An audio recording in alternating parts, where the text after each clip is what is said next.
Shalom, selamat pagi semuanya. Untuk semua jemaat GBI di Sulung, Ngagel, Sawentar, Kutisari, dan dimanapun juga saudara-saudara berada. Kita berkumpul kembali bersatu di hadapan Tuhan untuk melakukan ibadah secara online.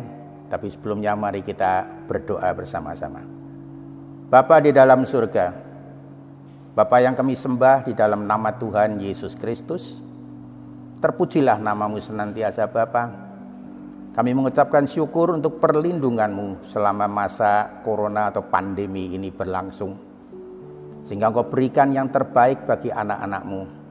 Terutama Engkau berikan tetap damai sejahtera pada kami semuanya. Sehingga kami dapat menjalani hidup kami ini dengan teratur demi kemuliaan nama-Mu. Kami serahkan ibadah ini di dalam nama Tuhan Yesus Kristus, Tuhan dan Juru Selamat kami. Yang percaya mari katakan bersama-sama, amin. Saudara-saudaraku, sudah tanpa terasa kita 1 tahun lebih, hampir tahun yang kedua ini sedang di dalam keadaan pandemi. Dan banyak kejadian, banyak hal yang kita alami, naik dan turun dari iman kami juga.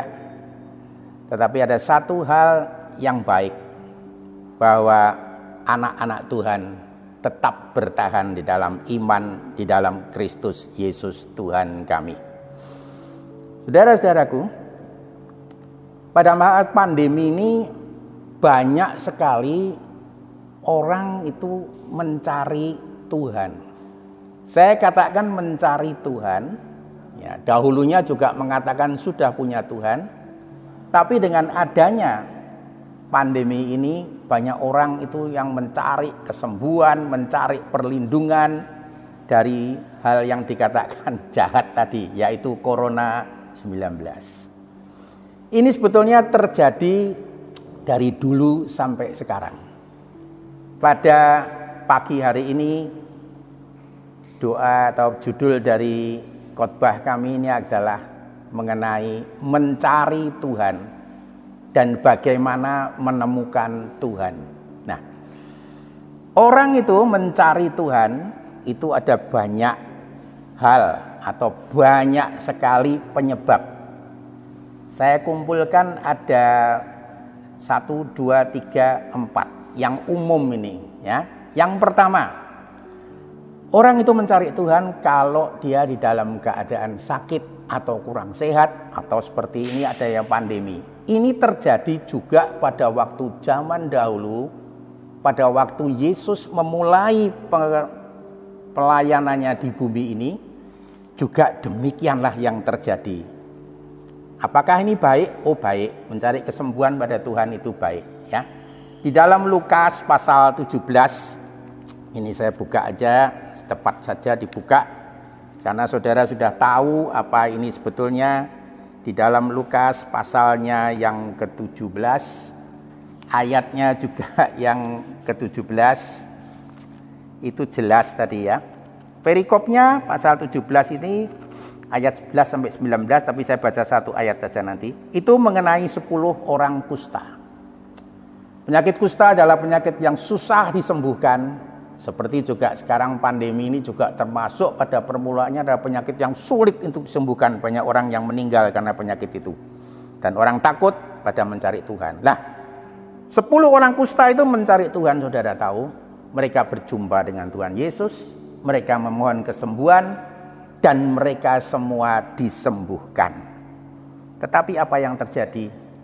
Mencari Tuhan dengan alasan kesembuhan itu ternyata tidak cukup kuat.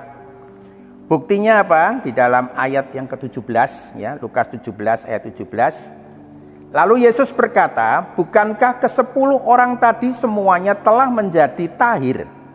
Di manakah yang 9 orang itu? Nah, yang mencari Tuhan untuk kesembuhan, setelah disembuhkan, mereka biasanya juga 9 berbanding 1 katanya nih. Hanya 1 yang betul-betul kembali kepada Tuhan. Apakah mungkin juga demikian? Di dalam keadaan pandemi ini ada yang sakit, meminta pada Tuhan kesembuhan, setelah disembuhkan ya sudahlah, selesai. Just like that, hanya seperti itu aja. Nah, itu yang pertama, mencari Tuhan karena sakit, minta sembuh.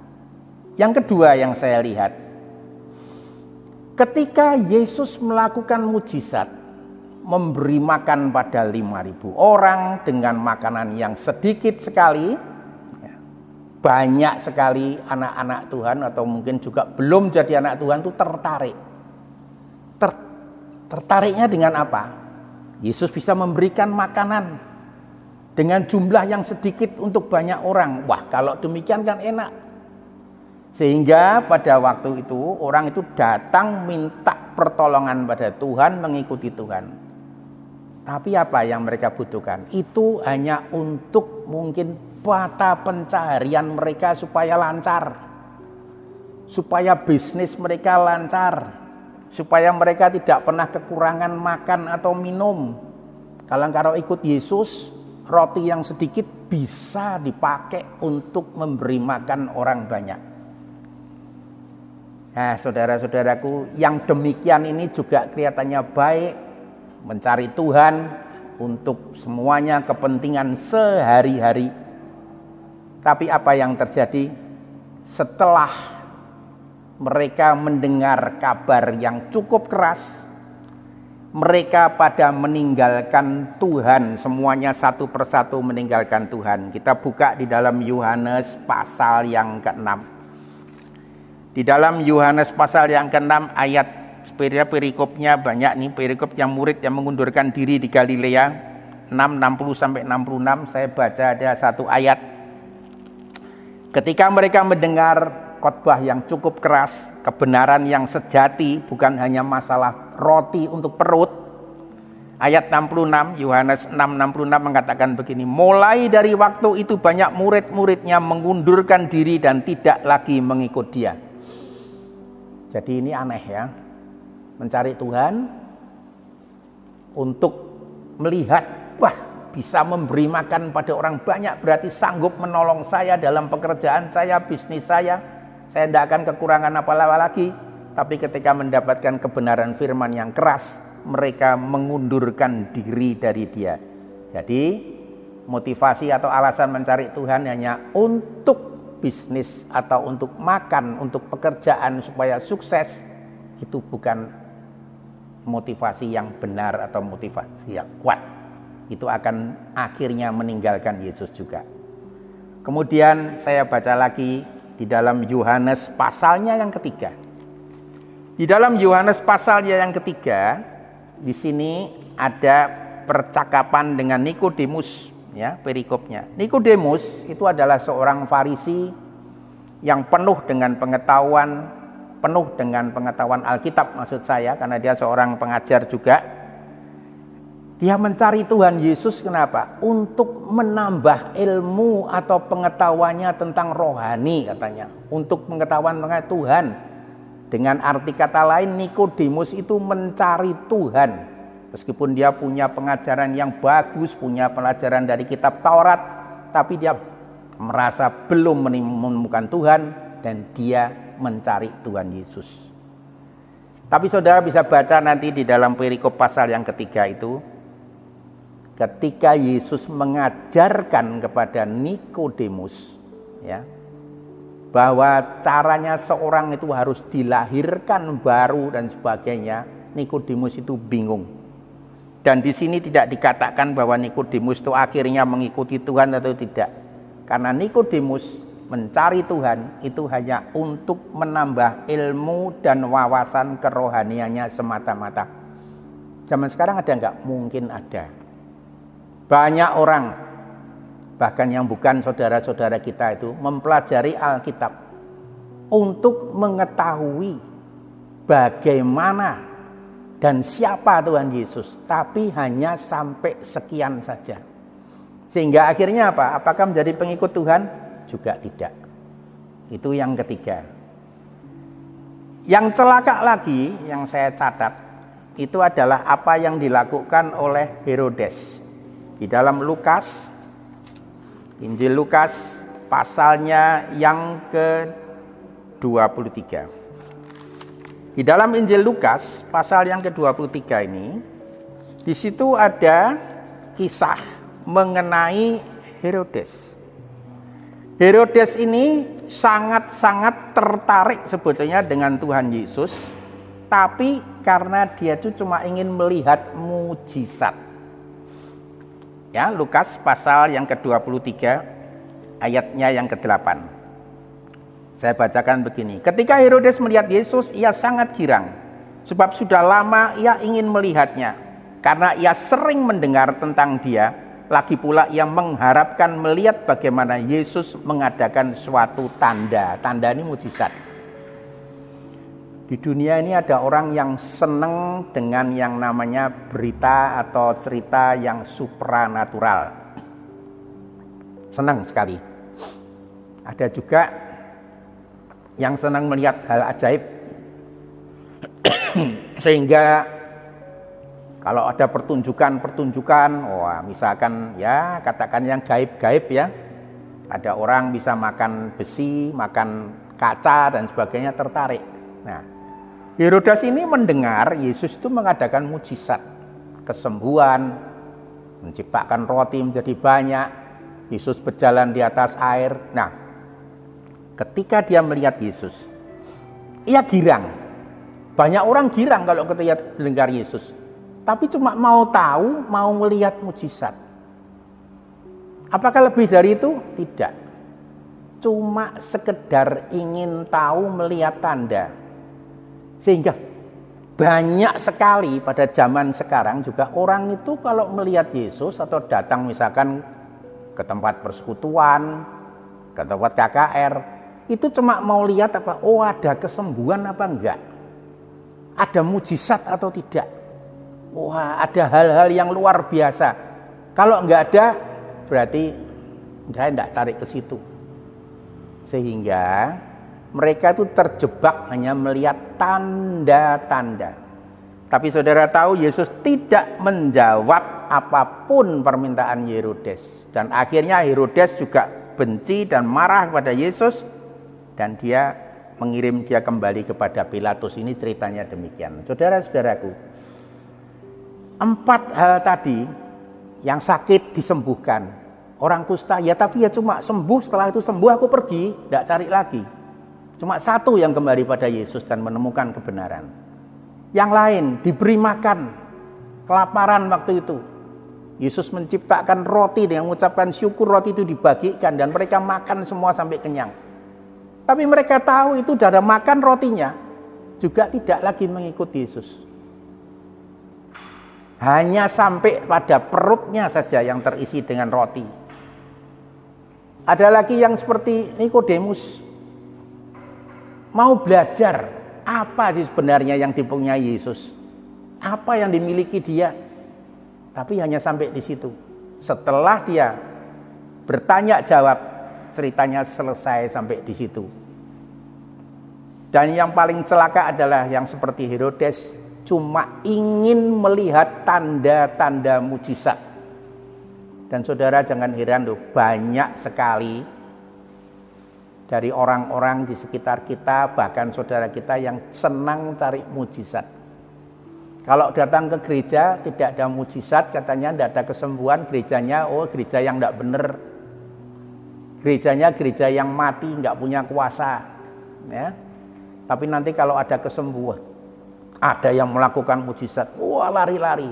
Sehingga mereka pindah dari gereja satu ke gereja yang lain, dari persekutuan satu ke persekutuan yang lain, hanya untuk melihat tanda-tanda. Saudara-saudaraku, 4 hal seperti ini, motivasi mencari Tuhan seperti ini, jangan dijadikan contoh bagi kita semuanya. Nah sekarang bagaimana? Kalau kita tahu 4 hal tadi kurang benar sebagai alasan mencari Tuhan, apakah ada yang benar? Ada. Mari kita baca di dalam Lukas pasalnya yang kedua. Inilah yang disukai oleh Yesus, yang mencari Tuhan seperti ini. Di dalam Lukas 2, Lukas pasal 2 ayat 23, saya bacakan sampai dengan ayat yang ke-32. Lukas 2:23. Adalah di Yerusalem seorang bernama Simeon. Ia seorang yang benar dan saleh, yang menantikan penghiburan bagi Israel. Roh Kudus ada di atasnya. Dan kepadanya telah dinyatakan oleh Roh Kudus bahwa ia tidak akan mati sebelum ia melihat Mesias, yaitu Dia yang diurapi Tuhan.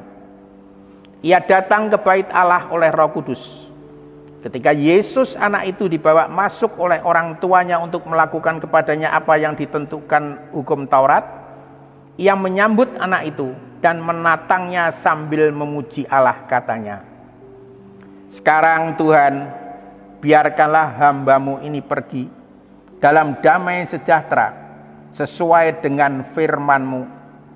Sebab mataku telah melihat keselamatan yang daripada-Mu, yang telah Engkau sediakan di hadapan segala bangsa, yaitu terang yang menjadi pernyataan bagi bangsa-bangsa lain dan menjadi kemuliaan bagi umat-Mu Israel." Amin.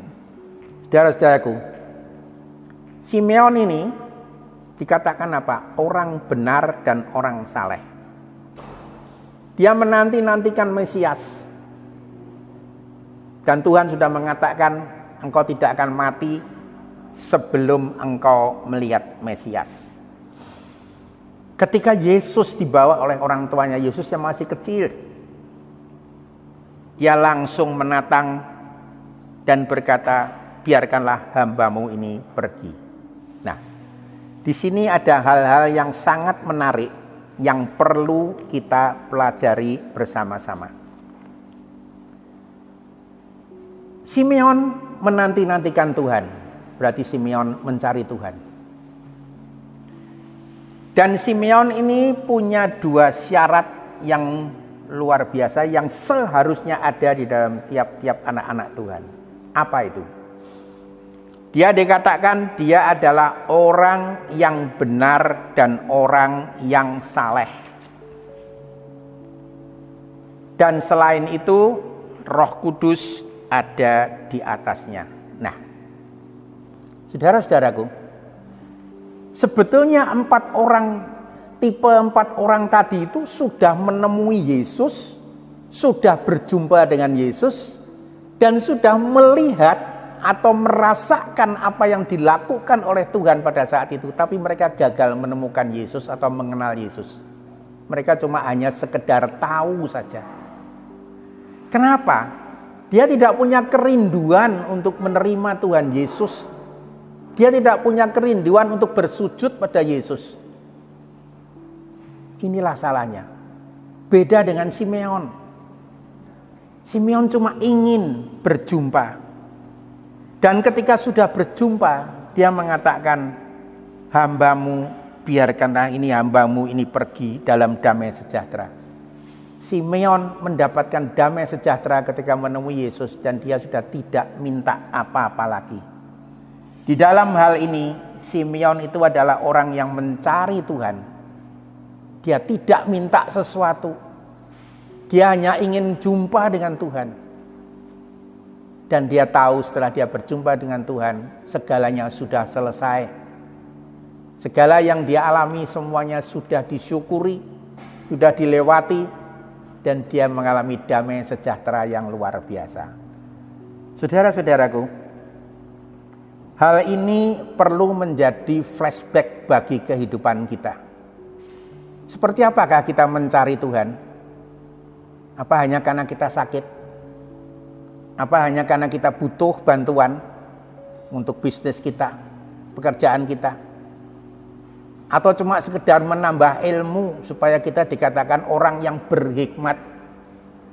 Banyak orang itu mempelajari Alkitab sedang untuk berdebat ya. Memperdebatkan Alkitab, kalau aku lebih dalam pengetahuannya, aku menang, aku senang. Saya harapkan di sini tidak ada seorang pun yang demikian, karena kita semua adalah saudara dan satu di dalam Tuhan. Ada juga yang seperti Herodes, cuma ingin tahu bagaimana Yesus melakukan mukjizat. Itu tidak benar.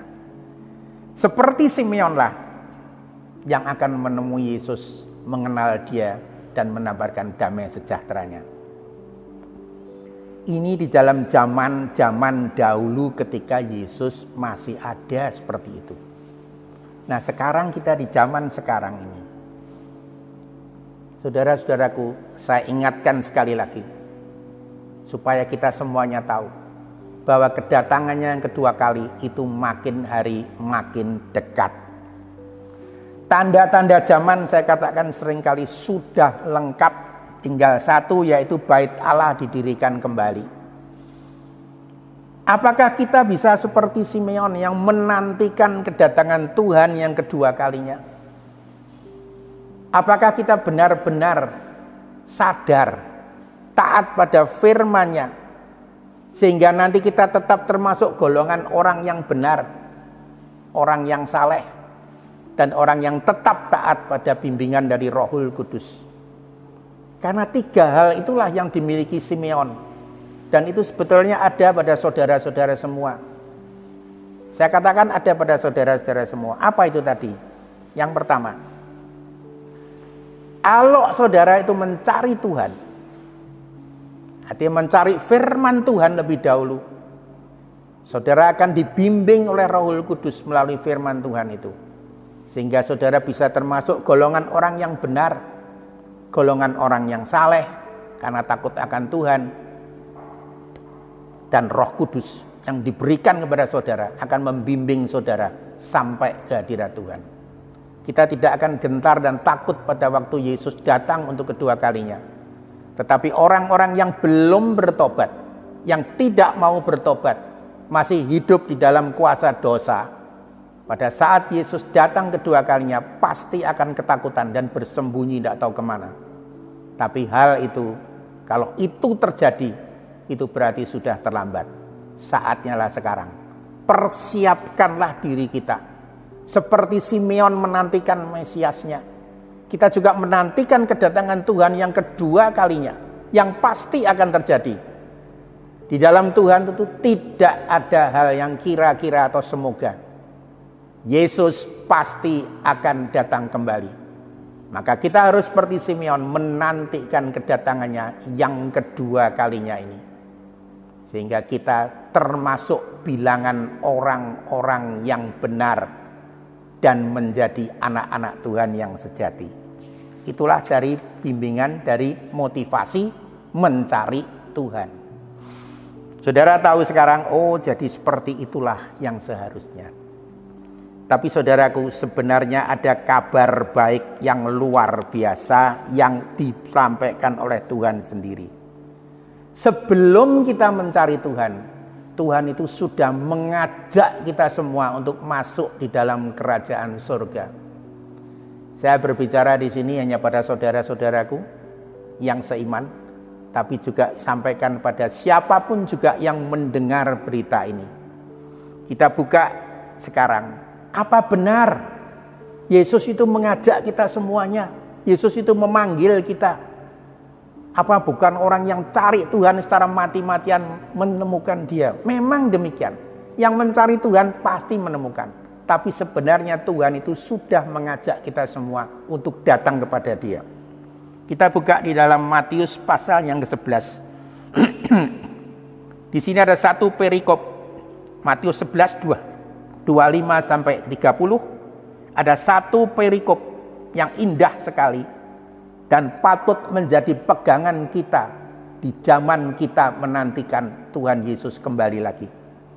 Ajakan juru selamat, Matius 11. Saya bacakan di sini, saudara baca di rumah atau dimanapun juga.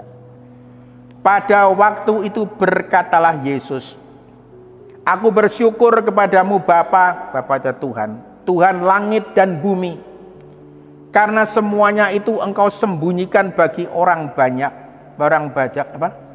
bijak dan orang pandai, tetapi Engkau nyatakan kepada orang kecil." Sampai di sini dulu. Yesus selalu mengatakan dia bersyukur bahwa banyak orang bijak dan orang pandai sulit untuk mencari kebenaran ini, tapi orang kecil justru dinyatakan dengan mudah. Ayat 26, "Ya Bapa, itulah yang berkenan kepadamu. Semua telah diserahkan kepadaku oleh Bapakku, dan tidak seorang pun mengenal anak selain Bapa, dan tidak seorang pun mengenal Bapa selain anak, dan orang yang kepadanya anak itu berkenan menyatakannya. Saudara-saudaraku, di dalam ayat yang ke-27 ini, Yesus itu mengatakan dengan jelas bahwa semuanya itu diserahkan oleh Bapa kepada Dia. Segala kuasa itu diberikan. Dan tidak seorang pun mengenal anak selain Bapa. Ya, jadi tidak ada yang mengenal Tuhan Allah langit dan bumi itu kecuali Tuhan Yesus sendiri, anak Allah. Dan tidak seorang pun mengenal Bapa selain anak, dan orang yang kepadanya anak itu berkenan menyatakannya. Jadi ini ada hal yang penting di sini. Tuhan langit dan bumi itu banyak orang tidak tahu. Semua orang tidak tahu. Tidak ada yang kenal. Yang kenal siapa? Yang kenal adalah anak Allah, yaitu Yesus. Dan kalau kita menjadi orang yang berkenan kepada anak, maka kita juga akan mengenal Bapa. Sehingga dikatakan di sini dengan jelas, selain anak, ya, dan orang yang kepadanya anak itu berkenan menyatakannya. Kalau Yesus itu berkenan menyatakan kepada kita, kita akan mengenal Bapa di surga. Saudara-saudaraku, jadilah orang yang berkenan kepada Allah dalam nama Tuhan Yesus Kristus. Kita lanjutkan. Di sini ada satu ajakan yang luar biasa juga, baik sekali, kabar baik yang senantiasa hidup di dalam hati orang-orang yang menderita. Marilah kepadaku, semua yang letih lesu dan berbeban berat, aku akan memberi kelegaan kepadamu. Pikullah kuk yang kupasang dan belajarlah padaku, karena aku lemah lembut dan rendah hati, dan jiwamu akan mendapat ketenangan. Sebab kuk yang kupasang itu enak dan bebanku pun ringan. Saudara-saudaraku, Yesus mengajak supaya kita datang kepada Dia. Kalau yang letih lesu dan berbeban berat akan diberikan kelegaan. Tapi bukan berarti di dalam Yesus itu tidak ada beban apa-apa. Ada ajaran yang mengatakan kalau kamu di dalam Yesus segalanya enak, segalanya bebas, segalanya tidak ada apa-apa, kamu hidup seperti di sorga. Itu nanti. Di bumi ini, kita ini harus tetap pasang kuk, kita ini harus memegang beban. Selalu ada masalah di dalam hidup ini. Di dunia ini masih ada masalah. Bagaimana tidak? Wong Tuhan Yesus saja mengalami masalah di bumi ini. Tapi Dia mengangkat semuanya untuk kita. Sehingga Dia mengatakan, kalau kamu memakai kuk atau beban yang kupakaikan, itu ringan dan enak dipakainya. Saudara masa enggak mau? Kalau saudara di dalam keadaan yang berbeban berat sampai enggak kuat ngangkat, Tuhan, tolong Tuhan. Pada saat kita menerima Yesus, beban itu akan diangkat. Kita masih memegang pikulan, kita masih memikul kuk, tapi beban kita itu sudah diringankan. Amin, saudara-saudaraku. Semua orang pernah bersaksi yang sudah menerima Yesus. Banyak saudara bisa lihat di YouTube itu. Sebelum dia menerima Yesus, hidupnya penuh dengan beban, dengan kesulitan, dengan segala macam hambatan. Tapi ketika dia menerima Yesus, damai sejahtera itu datang, dan bebannya itu menjadi ringan. Dan bahkan ada ayat yang mengatakan, jikalau ada pencobaan, ya, tidak akan melebihi kekuatanmu, dan kalaupun ada pencobaan, akan diberikan jalan keluar daripadanya. Ini adalah ajakan juru selamat. Tuhan Yesus itu yang memanggil kita semuanya. Saudara-saudaraku, dimanapun juga saudara berada, ingatlah, saudara mungkin mencari Tuhan, sampai sekarang belum berjumpa. Di sini juru selamat sendiri itu yang memanggil saudara-saudara untuk datang.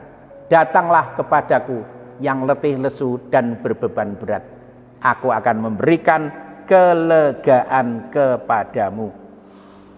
Saudara-saudaraku, kalau kita tahu bahwa Tuhan sendiri yang mengajak kita, undangan itu adalah undangan yang sangat-sangat berharga. Tidak ada satu undangan pun di dunia ini yang bisa melebihi undangan dari juru selamat. untuk datang kepada Dia, memberikan damai sejahtera dan sekaligus memberikan kelegaan dan keselamatan. Dan tidak ada cara lain. Karena apa? Karena Tuhan sudah mengatakan segalanya diberikan kepadaku. Segalanya sudah diselesaikan oleh Tuhan dan segalanya diatur oleh Tuhan. Sehingga kalau kita mau datang ke tempat yang indah, yang dikatakan sorga bersama Tuhan, hanya lewat Tuhan Yesus. Kita baca sejenak. Ini merupakan ayat yang saudara-saudara sudah hafal. Tapi marilah pada saat ini, menjelang kedatangan Tuhan yang kedua kalinya, ya, kita buka di dalam Yohanes pasal yang ke-14, ayatnya yang ke-6. Kenapa Yesus tadi mengatakan segalanya diberikan kepadaku? Di dalam Yohanes pasal 14 ayat 6 mengatakan dengan jelas. Kata Yesus kepadanya, akulah jalan dan kebenaran dan hidup. Tidak ada seorang pun yang datang kepada Bapa kalau tidak melalui aku. Ini adalah suatu meterai dari kata-kata Tuhan sendiri. Tidak ada seorang pun yang datang kepada Bapa kalau tidak melalui aku. Saudara-saudara, kita ini merupakan orang yang paling beruntung di dunia ini. Kita bisa mengenal Tuhan, kita bisa takut pada Tuhan, kita bersyukur kepada Tuhan, dan kita ada di dalam perlindungan Tuhan. Tapi bertahanlah ini sampai di akhir nanti. Kenapa saya katakan bertahan? Pertandingan yang paling berat itu menjelang finish, menjelang akhir itu adalah paling berat. Ujian yang paling berat itu menjelang akhir juga. Di mana pada saat-saat menjelang finish, seringkali anak-anak Tuhan jatuh terpleset. Tapi kalau jatuh, segeralah bangun kembali. Karena Tuhanlah yang mengajak kita semuanya ke sana. Bagaimana caranya? Ada cara yang dilakukan oleh Simeon tadi yang harus kita pegang. Supaya hati Simeon itu ada di pada kita semua. Apa hati Simeon itu? Yang pertama, kita ulangi sejenak. Kalau kita mau masuk di dalam undangan Tuhan Yesus. Yang pertama, jadilah orang yang benar. Suka kepada kebenaran, tidak kepada kebatilan. Yang kedua, jadilah hidup kudus atau saleh. Orang benar biasanya saleh. Orang saleh biasanya benar.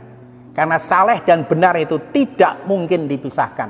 Itu menjadi satu. Dan keduanya itu dimeteraikan dengan apa? Dengan Rohul Kudus. Simeon juga dinaungi dengan Rohul Kudus. Kita semua anak-anak Tuhan tahu pada waktu kita menerima Yesus, kita sudah diangkat dari kerajaan maut, masuk di dalam kerajaan orang-orang hidup. Dan kita sudah dikuduskan. Kalau ada yang masih merasa belum kudus, suka dengan dosa, bertobatlah sebelum terlambat. Kedatangan Tuhan tidak ada yang tahu. Bisa besok, bisa setahun lagi, bisa 5 tahun lagi, tidak ada yang tahu. Dan satu hal lagi, kita juga tidak tahu kapan umur kita sampai. Kita hidup sekarang, kita mendengar khotbah sekarang. Apakah besok masih ada hari? Tidak ada seorang pun yang tahu. Teman saya sendiri, saya lihat masih hebat, masih sehat, masih olahraga. Sekali tahu-tahu 1 minggu kemudian saya mendengar kabar dia sudah dipanggil pulang. Nah, saudara-saudara, ingatlah, entah kita yang pulang ke sana atau Yesus yang datang, itu adalah masa penantian yang hanya sedikit. Tanda zaman ini sudah dekat. Saudara masih ingat apa yang dikatakan Tuhan? Aku bekerja pada hari ini, hari kedua dan hari ketiga aku sudah selesai. 1 hari Tuhan itu adalah 1000 tahun.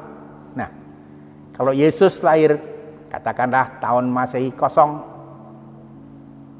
1000 tahun, 1000 tahun lagi itu tahun 2000, sekarang sudah tahun 2021. Nah, kedatangannya Tuhan berkatakan, pada hari ketiga aku sudah selesai.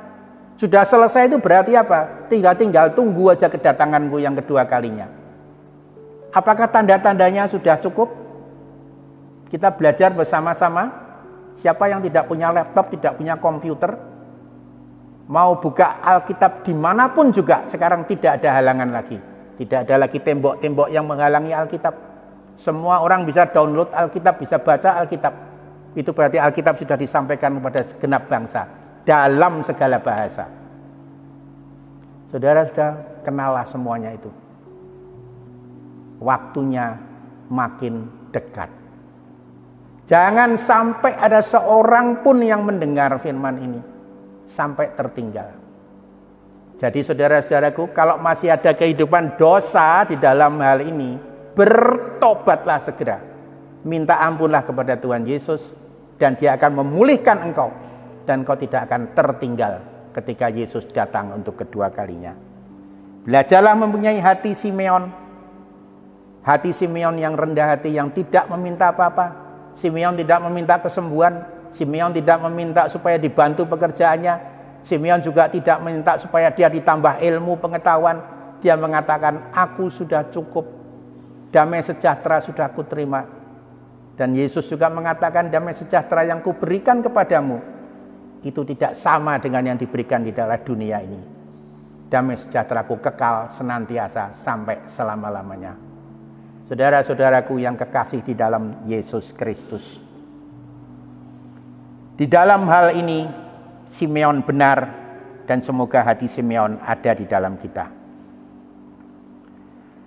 Ada ayat di dalam Yesaya pasal ke-32. Kita buka sejenak kalau ini adalah ayat yang baik untuk kita semua. Di dalam Yesaya pasal yang ke-32 ayat yang ke-17. Yesaya 32 ayat ke-17. Ini ada kaitannya dengan apa yang ajakan juru selamat tadi. Di mana ada kebenaran, di situ akan tumbuh damai sejahtera.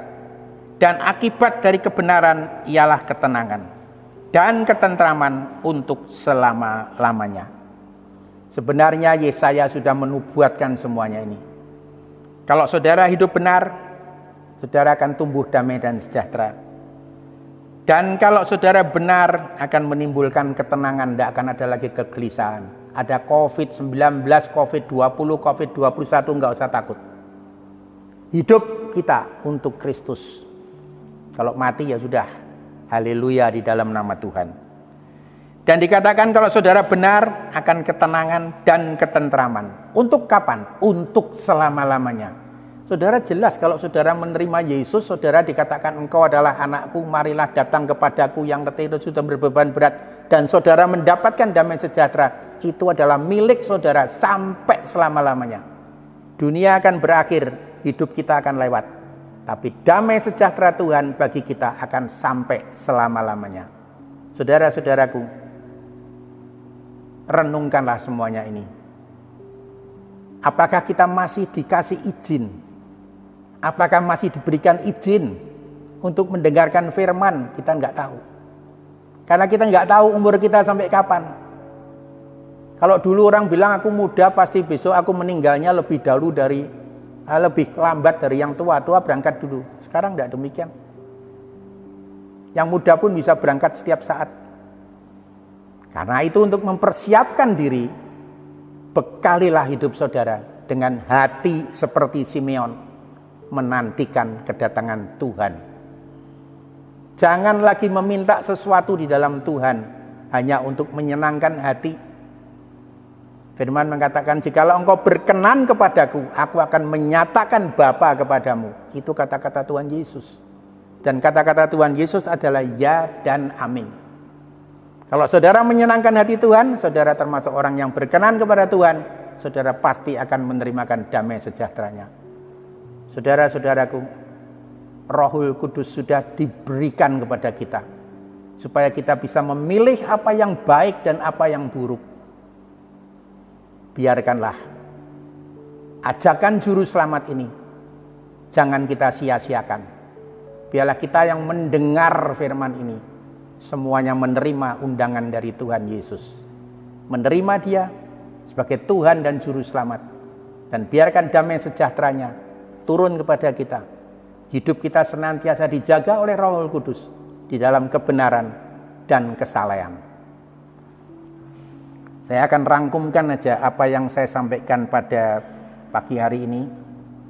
Banyak orang mencari Tuhan, ya, banyak orang mencari Tuhan, memang mencari Tuhan. Tapi yang pertama untuk cari kesembuhan aja.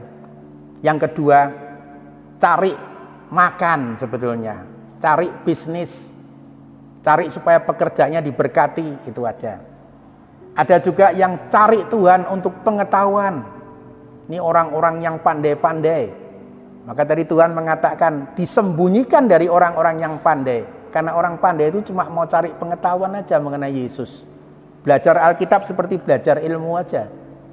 Dia tidak menemukan Yesus secara pribadi. Ada juga yang hanya ingin melihat mujizat dari Tuhan. Itu adalah sifat dari jiwa Herodes yang tidak juga menemukan Tuhan. 4 hal tadi jangan ada di antara kita. Biarlah kita memiliki apa? Memiliki hati dari Simeon yang hidup benar, hidup kudus, dinaungi oleh Roh Kudus, tidak meminta apa-apa, hanya mengatakan, aku ingin melihat Mesias. Dan ketika dia sudah melihat Mesias, dia mengatakan, biarkan aku kembali kepadamu Bapa. Dia sudah tidak minta apa-apa lagi, tapi penuh dengan damai sejahtera dan penuh dengan ketentraman. Demikianlah kita mempunyai hati seperti Simeon. Cocokkanlah itu dengan ajakan Tuhan yang mengatakan, marilah datang kepadaku, mari semuanya datang. Karena semuanya ini sudah diberikan oleh Bapa kepada Tuhan Yesus. Dan tidak ada seorang pun yang bisa mengenal Bapa kalau tidak melalui Tuhan Yesus. Bahkan ada ayat yang mengatakan, aku dan Bapa itu adalah satu, bukannya 2. Saudara-saudaraku yang kekasih, firman tidak akan diperpanjang lagi. Saudara mengenal semuanya. Saya yakin saudara-saudara sudah tahu semuanya akan firman ini. Tapi biarkan ini menjadi refreshing. Ya, seperti kalau komputer itu sekali-kali juga harus di-refresh. HP juga harus di-refresh, kalau tidak akan hang. Kita juga harus di-refresh. Biarkan pengetahuan ini hidup di dalam kita. Dan saya akan berdoa bagi kita semuanya supaya kita bisa menerima ajakan Sang Juru Selamat dengan benar. Marilah kita berdoa bersama-sama. Bapa di dalam surga, Bapa yang kami sembah di dalam nama Tuhan Yesus Kristus. Bapa, kami mengucapkan syukur untuk firman-Mu. Engkau sudah menjelaskan dengan benar. Engkau menjelaskan dengan terang dan jelas. Bahwa Engkau sesungguhnya sudah mengajak kami semua untuk datang kepadamu, menyerahkan hidup kami kepadamu, karena Engkau adalah satu-satunya Tuhan dan Juru Selamat. Bahkan Engkau sudah menyatakan tidak ada seorang pun yang bisa sampai kepada Bapa kalau tidak melampaui Engkau atau melalui Engkau, karena Engkau adalah jalan dan kebenaran dan hidup. Terpujilah namamu Bapa, terpujilah nama Tuhan Yesus Kristus. Kami terima undangan-Mu ya Bapa. Biarkan itu tinggal tetap di dalam hati kami, dimeteraikan oleh kuasa dari Rohul Kudus. Sehingga di dalam penantian untuk kedatangan-Mu yang kedua kalinya ini, kami tidak jatuh ataupun gugur. Mungkin iblis akan menampi kami, tapi Engkau sudah berdoa kepada kami. Engkau telah berdoa senantiasa pada kami ya Tuhan, bahwa iman kami tidak akan menjadi gugur. Bagi saudara-saudaraku yang masih belum menemukan damai dan sejahtera dari Kristus, ingatlah, milikilah hati Simeon, hati yang penuh dengan kebenaran dan hidup di dalam kesalehan, dan senantiasa mengikuti dan mendengar-dengaran akan dari suara dari Rohul Kudus. Firman Tuhan sudah ada di dalam kita. Kita sudah memiliki firman Tuhan, yaitu Yesus sendiri. Biarkan itu senantiasa membimbing kami semuanya di dalam zaman yang jahat ini. Kita tidak tahu lagi kapan kita dipanggil atau kapan Engkau datang. Tapi kita tetap tinggal untuk menantikan Engkau senantiasa. Terpujilah namamu Bapa. Biarkan damai sejahtera-Mu turun pada gereja ini dan juga di dalam anak-anak Tuhan yang lain. Dipimpin oleh kuasa Roh Kudus senantiasa masuk di dalam kerajaan-Mu sesuai dengan bilangan yang telah Engkau tentukan. Di dalam nama Tuhan Yesus, Tuhan dan Juru Selamat kami sudah berdoa dan mengucapkan syukur. Mari kita bersama-sama katakan amin.